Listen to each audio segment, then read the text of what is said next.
그래서 저는 이런 공매도가 많이 생기는 타이밍을 오히려 내가 주식을 싸게 살 수 있는, 저렴하게 살 수 있는 그 타이밍으로 봐주시면은 좋을 것 같아요. 물론 또 여기서 또 막 얘기가 많이 또 나올 것 같아요. 공매도 옹호하는 거 아니냐. 옹호하는 거 아니에요. 충분히 어떤 내용인지 네. 이해가 됐어요. 고칠 건 고쳐야죠. 공매도 그 잘못된 거 많잖아요.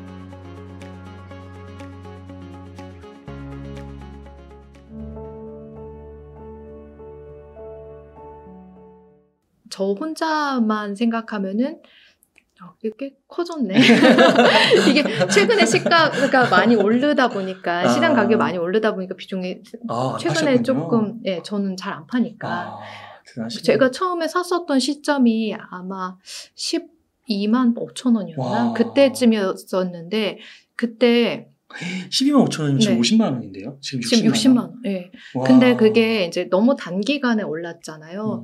그래서 그렇게 저는 기쁘잖아요. 저는 왜냐면 이 주식을 천천히 한 3년 정도를 보고 이렇게 3년 정도를 보고 투자를 하려고 들어갔던 건데 그게 너무 그렇게 갑작스럽게 오르는 게 그게 그렇게 편하지는 않더라고요. 왜냐면은 급등과 급락은 정말 동전의 앞뒷면처럼 함께 존재하는 거다라고 저는 늘 생각을 하거든요.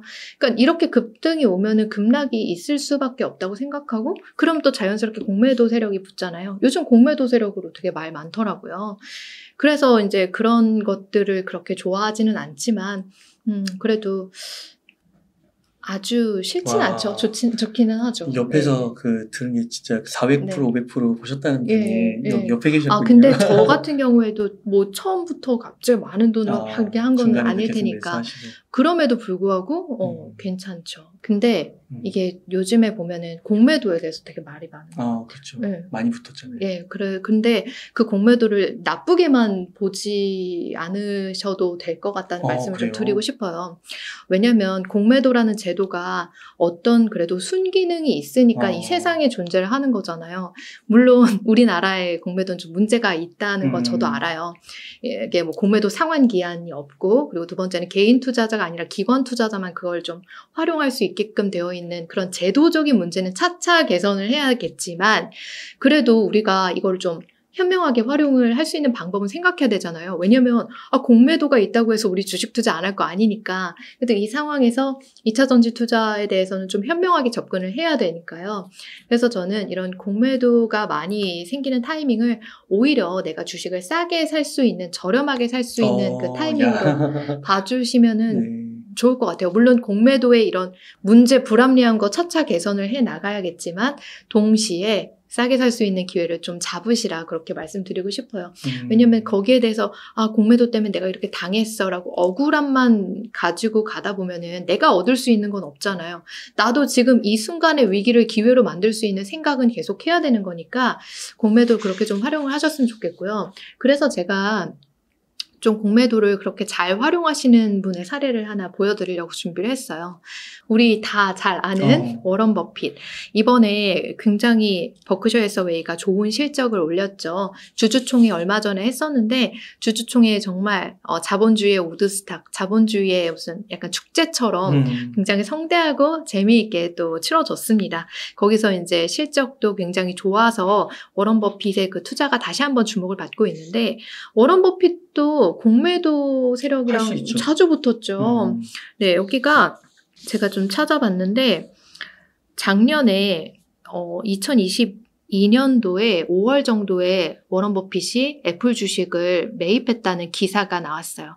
워런 버핏 1분기에 2022년 상반기죠. 그때 애플 주식을 7,600억 원을 추가 매입했는데 이 시점에 동시에 어떤 일이 있었냐면요. 공매도 세력이 붙었어요.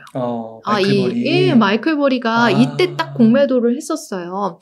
비슷한 시점에 기사가 나왔는데 저 빅쇼트 주인공 아닌가요? 맞아요. 네, 빅쇼트 2008년도에 그 금융위기 때 주가 하락에 베팅을 해가지고 정말 거의 역사적인 공매도의 전설처럼 남으신 분이죠. 아직도 공매도로 활동 잘하고 계시고 이분은 정말 하락장의 귀재예요. 네, 그래서 그렇게 애플 공매도를 막 하고 그렇게 또 애플 그 와중에 막 떨어지는 칼날, 버핏은 떨어지는 칼날을 잡고 있고 그래서 이제 최우승자는 누가 될 것인가 이런 일이 있었거든요. 자, 그럼 최우승자는 누가 됐을 것 같으세요? 워런 버핏 할아버지. 그렇지 않아요. 그래요? 둘 다 이겼어요. 왜냐면 자, 이거는 2022년 8월 달에 나온 기사예요. 빅쇼트의 주인공 애플 공매도로 대박. 마이클 볼이 애플 공매도로 대박을 쳤어요. 왜냐면 2022년 상반기부터 하반기까지 애플이 주가가 엄청 많이 하락을 했었거든요. 그때 이제 많이 하락을 했었기 때문에 굉장히 큰 이익을 봤죠. 단기간에. 이 마이클 버리는 역시 이 공매도 하락장의 귀재입니다. 그렇게 해서 대박을 터뜨리고 버핏은 88조 손실을 봤었어요. 이 당시에. 버핏도 이렇게 손해를 보네. 그렇구나. 하지만 이게 끝이 아니죠. 결국에 버핏은 지금 이제 엄청난 수익이 났다고 이렇게 공표가 됐잖아요. 1분기 실적이 어떻게 나왔더라? 버크셔 해서웨이 1분기 순이익이 47조 원으로 깜짝 실적을 발표를 했는데 이게 이제 상승했었던 동력 중에 하나가 뭐 애플 투자도 있었죠. 애플 투자가 작년에 그때 투자했을 때 평단가가 얼마였냐면 한 130불 정도 왔다 갔다 했었을 때 애플 주식을 매수를 했어요. 근데 지금 애플 주식은 얼마? 한 170불 정도 되거든요. 그러니까 이걸로 엄청나게 이익을 보신 거예요. 그러니까 이 마이클 버리랑 해가지고 마이클 버리도 이때 공매도로 돈 많이 벌었죠. 버핏도 이렇게 1년 정도 투자하고 나서 시간이 흐르고 나니까 돈을 많이 벌었죠.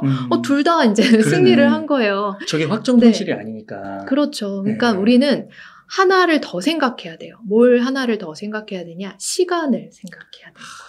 그러니까 지금 이거 공매도 때문에 내가 손실을 봤어. 이 사람들 나빠 막 이렇게 물론 생각을 하는 동시에 내가 시간을 조금 더 두고 투자를 한다라고 하면 나도 역시 승자가 될 수 있겠구나라고 하는 거를 이 분이 항상 보여주시죠. 워런 버핏이. 워런 버핏이 이렇게 투자를 한 게 처음이 아니었죠. 2016년도에는 칼 라이칸이라고 하는 그런 기업 사냥꾼이랑 한번 붙었었어요. 그때 칼 라이칸은 애플 주식 자기가 가지고 있던 걸 다 팔았고 2016년도에 그거 떨어지는 거 막 받아준 사람이 워런 버핏이거든요. 네. 그때 버핏이 처음 애플에 투자를 했었어요.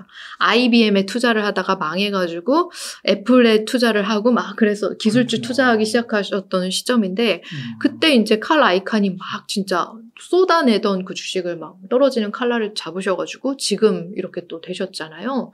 그러니까 항상 그렇게 나쁘게만 보기보다는 그 위기 속에서 내가 좋은 기업을 싸게 살 수 있는 기회를 잡을 수도 있다는 거 생각해 보시면 좋을 것 같아요. 그거 아까 한 3년 보시고 투자하신다 했잖아요. 네. 그 정도 보면은 진짜 그 공매도 세력으로 인해서 뭐 주가가 좀 떨어진다 해도 기회로 삼고 기업이 성장할 게 확신이 있다 하면 사는 거군요. 예, 그렇죠. 근데 또 여기서 또 막 얘기가 많이 또 나올 것 같아요. 공매도 옹호하는 거 아니냐. 옹호하는 거 아니에요. 충분히 어떤 내용인지 이해가 됐어요. 고칠 건 고쳐야죠. 공매도 잘못된 거 많잖아요. 우리나라에서의 공매도는 글로벌 스탠다드가 지켜지지 않고 있으니까 그거는 당연히 바꿔야겠죠. 근데 그 동시에 우리는 이제 투자를 해야 되는 거니까. 그럼 2차 전지도 그 핵심 몇 가지 종목도 좋게 보시는 거예요? 네, 저는 뭐 3년 정도 투자를 하신다고 봤을 때 괜찮으실 거라고 생각을 해요.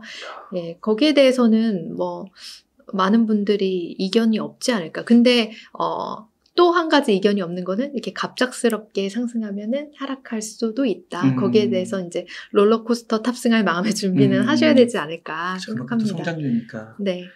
그렇군요. 이게 공매도를 시간의 그 프레임을 좀 넓혀서 보니까 이게 그 투자하시는 분들의 수익을 오히려 극대화되는 그렇게도 삼을 수가 있겠네요. 예. 그러니까 지금 며칠 그렇게 막 하락했다 그렇게 보시 말고 1년만 여기 저기 애플 투자하신 워런 버핏 님도 1년만 이렇게 되셨잖아요. 버핏은 88조 손실. 이 손실을 참아내면서 1년 정도 기다리시니까 지금 2022년 5월이잖아요. 1년. 복구하고 40조. 딱 그렇게 되셨잖아요. 그래서 1년이라도 기다려 보시면 어떨까 생각을 합니다. 왜냐면 뭐 실적이 워낙 탄탄하게 좀 가고 있는 기업이니까요. 결정이 틀리지는 않으셨을 것 같아요. 네. 근데 저기 2차 전지 투자하시나요? 네, 저도 2차 전지 갖고 있습니다. 그러시네요. 역시 핫한 곳에는 옹달님이 계시다. 근데 저는 수익률은 많이 부족합니다. 한주진이 대단하신 것 같아요. 좀 늦게 들어가셨네요. 저는 좀 늦게 확인하고. 네, 저는 들어갔던 이유가 사실 제 스승님 중 한 분이 투자를 권유를 하셨죠. 근데 투자 권유를 했을 때 저는요. 제가 기업을 투자를 할지 말지 결정하는 저만의 필터가 있어요. 그래서 이제 그런 기업을 만약에 추천을 받았다라고 하면은 저도 저 나름대로 생각을 해야 될 거 아니에요. 그 생각을 할 때 어떤 생각을 하는지를 좀 보여드리려고 준비를 했어요. 자, 첫 번째로는 그 기업의 제품과 서비스를 조금 중점을 둬서 봅니다. 이 회사가 이 글로벌리하게 경쟁력이 있는 기업인지, 좀 경제적으로 그래도 좀 독점력이나 혜자를 어느 정도는 구축하고 있는 기업인 건지, 그런 것들을 보고요. 그리고 이 부분에서는 좀 아닐 수도 있어요. 대다수의 사랑을 받는 필수 소비재는 아니지만 뭐 필수 소비재에 들어가는 필수 원자재, 그렇죠. 필수 재료, 그런 거에 대해서 좀 확인을 하는 게 1단계고요.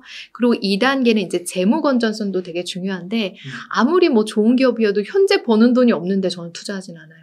지금 현재 돈을 벌고 있는 기업인지 아닌지 그런 것들을 좀 확인을 해서 투자를 하고 있습니다.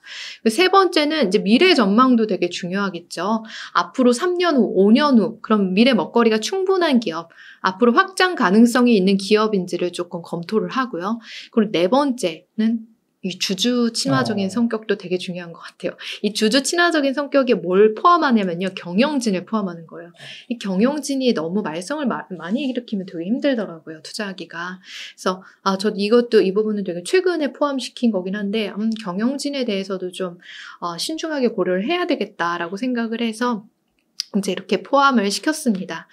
근데 가장 또 중요한 게 0단계인데 시가총액이 저는 좀 중요해요. 시가총액이 어느 정도는 좀 이렇게 있는 기업에 투자를 하지, 시가총액이 너무 작은 기업들 그러세요? 있잖아요. 그런 기업은 투자를 못 하겠더라고요. 왜냐면 작전 세력이 붙을 수 있잖아요. 특히 이번에 국내, 저는 원래부터 이게 그 시가총액이 너무 작은 거가 싫었던 게 흔들림이 너무 크잖아요. 위로 상승, 아래로 상승하는 그렇죠. 흔들림이 크고, 이게 거의 먹잇감, 그 자본의 먹잇감이 되기가 그렇죠. 너무 쉬운 실제로 거예요. 벌어졌고. 네, 실제로 얼마 전에 벌어졌고.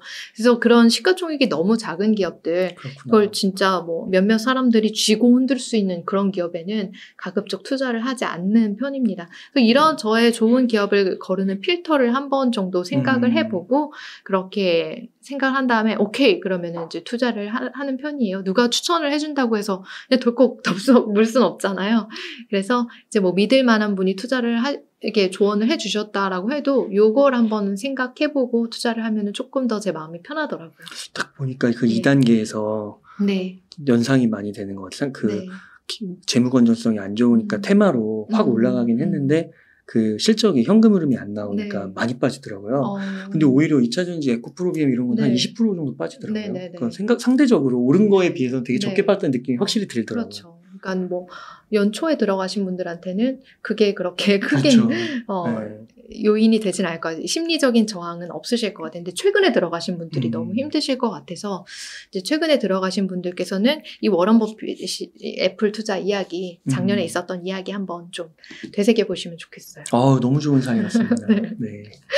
그리고 그 공매도 그 마이클 버리와 워런 버핏이 굉장히 좋았던 거는, 이 사례가 좋았던 거는 어느 한쪽이 정답이 아니라 양쪽이 시간에 그 텀을 두고 둘 다 정답일 수 있다는 네, 저는 이 둘 다 좋아해요. 왜냐면 공매도 한다고 해서 제 마이클 버리를 뭐 싫어하는 게 아니라, 이 마이클 버리 이분 되게 대단하신 게 항상 베어마켓에 투자를 하시고 그 투자에 굉장히 집중해서 자신의 그 포지션을 아주 확고하게 가져가시는 분이에요.